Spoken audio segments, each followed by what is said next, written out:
A partial function is a function defined on some interval. In this example, I have a function that is defined for even numbers. The input type to this function is any. I could have made this an int instead, but we will see in a moment why I chose to go with any.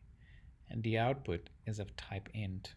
We can use the method isDefine on this function to see where the function is defined. If we give it a string, it will say false.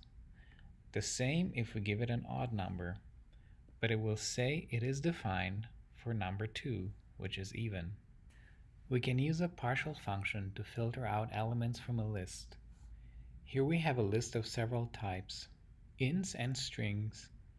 We pass the element of this list to the even function and we get back a new list of type int containing only the even numbers from the original list. Begin. We can use a partial function to filter out elements from a list. Here we have a list of several types, ints and strings. We pass the elements of this list to the even function and we get back a new list of type int containing only the even numbers from the original list. Here's another example showing that we can chain these functions with or else.